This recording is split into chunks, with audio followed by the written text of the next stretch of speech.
नमस्कार दोस्तों, मैं हूं डॉक्टर जश देसाई और वसुधैव कुटुंबकम में आपका बहुत बहुत स्वागत है। अगर आपको ये वीडियो अच्छा लगे तो इसे लाइक करिए, शेयर करिए और चैनल के सपोर्ट के लिए इसे सब्सक्राइब करना ना भूलें।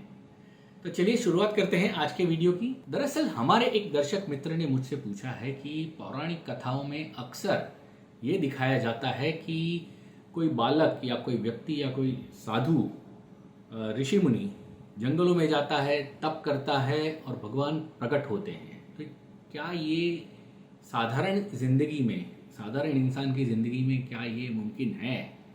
दरअसल वो ये जानना चाहते हैं कि ये कैसे हो सकता है कि आप प्रार्थना करें और भगवान प्रकट हो जाए। इस बात को चलिए देखिए, इस बात को समझने से पहले तो मेरा एक सवाल है, उस सवाल को हमें समझना होगा।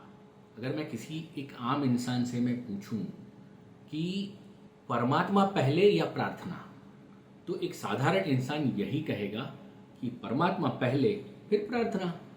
अगर उसकी बुद्धिमत्ता के अनुसार अगर देखा जाए तो वो सही है, क्योंकि उसकी समझ ऐसी है कि जब तक सामने कोई मूर्ति ना रखी जाए, कोई परमात्मा की मूर्ति ना, भगवान की कोई मूर्ति ना रखी जाए, तब तक वो प्रार्थना किसकी करे। देखिए, इस बात को हमें समझना होगा कि प्रार्थना जो है वो पहले आती है और फिर परमात्मा। इस बात को समझते हैं। देखिए, परमात्मा और कुछ नहीं है, प्रार्थना का सघन स्वरूप है। जब आपकी प्रार्थना इतनी प्रबल हो जाए, इतनी शक्तिशाली हो जाए कि परमात्मा प्रकट हो जाते हैं। आप परमात्मा और कुछ नहीं है, आपकी प्रार्थना की शक्ति ही परमात्मा है। तो अगर हम इस बात को महाभारत के पॉइंट ऑफ व्यू से अगर हम समझने की कोशिश करें, देखिए, महाभारत एक बहुत ही बड़ा और महान ग्रंथ है। हम जिंदगी के किसी भी प्रकार के अगर लाइफ लेसन को अगर हम सीखना चाहते हैं तो महाभारत से उत्तम ग्रंथ तो हो ही नहीं सकता। तो यहां पर मैं ये कहना चाहता हूं कि महाभारत में जब द्रौपदी को दुशासन जो है वो उसके बालों से पकड़कर घसीटते हुए द्यूत क्रीड़ा भवन तक जब लाता है और दुर्योधन उसके वस्त्रहरण का आदेश देता है, द्रौपदी चीख चीख कर एक एक इंसान से मदद की भीख मांगती है। तो जब कोई भी उसकी मदद के लिए नहीं आता तो उसके हृदय से भगवान श्री कृष्ण के लिए प्रार्थना उठती है, उसके लिए मदद की गुहार लगाती है कि कृष्ण आए और उसकी लाज बचाएं, क्योंकि वहां पर बैठा हुआ तो कोई भी व्यक्ति इतना सक्षम नहीं था कि उसकी लाज बचा सके। तो जब ये घटना होती है, जब वो द्रौपदी अपनी पूरी अंतरात्मा से कृष्ण को पुकारती है, तो उसका फिल्मांकन भी हम कुछ इसी तरह से देखते हैं कि कृष्ण वहां पे प्रकट हो जाते हैं और द्रौपदी की लाज बचा देते हैं। देखिए, इस बात को अगर हम सही ढंग से और अपनी बुद्धिमत्ता से अगर समझने की कोशिश करें तो कृष्ण वहां पर नहीं थे। कृष्ण तो वहां से जा चुके थे, वो तो द्वारिका चले गए थे। लेकिन ये द्रौपदी की ही आत्मशक्ति थी कि उसने कृष्ण को प्रकट किया। देखिए, जब हम किसी को पुकारते हैं तो उसकी शक्ति भी हमारे अंदर आ जाती है, और कहीं ना कहीं द्रौपदी ने कृष्ण को इतना आत्मसात किया कि कृष्ण को वहां पर प्रकट होना पड़ा। कृष्ण वहां पर शारीरिक रूप से नहीं आए थे, ये द्रौपदी की ही इच्छा शक्ति थी कि द्रौपदी के शरीर के अंदर कृष्ण की शक्ति प्रवेश कर गई। देखिए, इस बात को अगर हम सही ढंग से, वैज्ञानिक ढंग से अगर हम समझने की कोशिश करें तो ये द्रौपदी की ही आत्मशक्ति थी जिसने कृष्ण को आत्मसात किया। उसके शरीर के अंदर कृष्ण की शक्ति जो है वो घर कर बैठ गई,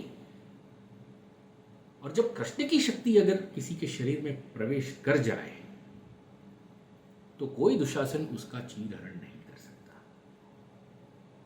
तो मैं तो यहां पर यही कहना चाहता हूं कि सबसे पहले प्रार्थना और फिर परमात्मा। देखिए, आप लोगों ने कई बार मार्शल आर्ट और कुंफू कराटे वाले लोगों को आपने अक्सर ईंटों को या लादी टाइल्स को तोड़ते हुए आपने देखा होगा कि वो एक ही वार में बहुत सारी टाइल्स को वो तोड़ देते हैं। तो क्या ये शक्ति जो है वो शारीरिक शक्ति है? नहीं, ये शारीरिक शक्ति से बहुत ज्यादा है, शारीरिक क्षमता से बहुत ज्यादा शक्ति है ये। तो ये सारी जो शक्ति जो ये इकट्ठा करते हैं तो वो कैसे की जाती है? तो ये मन की गहराइयों में ये अंदर उतरते हैं, आत्मसात करते हैं और एटमॉस्फियर से जो शक्तियाँ जो होती है, आजू बाजू के वातावरण में जो शक्ति होती है, वो उनको कुछ हाथों को यूं फैलाकर वो शक्ति को एकत्रित करते हैं और फिर उसके बाद वो ईंटों पर ये कहो या फिर टाइल्स के ऊपर कहो वो वार करते हैं। तो ये शक्ति जो है वो कहीं ना कहीं आत्मसात की हुई शक्ति है। तो अगर इस ऐसी शक्ति को अगर हम और ज़्यादा केंद्रित होकर अगर हम इसको आत्मसात करें तो भगवान प्रकट हो सकते हैं। देखिए, आप लोगों ने भी कई बार अपनी लाइफ में इस प्रकार के इंसिडेंट्स का अनुभव किया होगा जहां पर आपके शरीर के अंदर अचानक से ज़रूरत से ज़्यादा और आपकी कैपेसिटी से ज़्यादा शक्ति जो है वो प्रवेश कर गई और आपने कुछ ऐसा कारनामा कर दिया जो आप ख्वाबों ख्यालों में भी नहीं सोच सकते। तो यहाँ पर मैं ये कहना चाहता हूँ कि हमें ज़रूरत है केंद्रित होने की, हमारी शक्ति को केंद्रित करने की।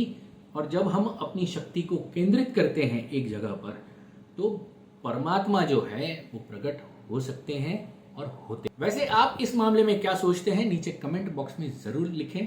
और अगर आप मुझसे कुछ आध्यात्मिक सवाल अगर पूछना चाहते हैं तो हमें ईमेल भी कर सकते हैं और नीचे कमेंट बॉक्स में भी आप पूछ सकते हैं और हो सकेगा तो हम इसके ऊपर आपके सवालों के ऊपर ज़रूर वीडियो बनाएंगे। धन्यवाद।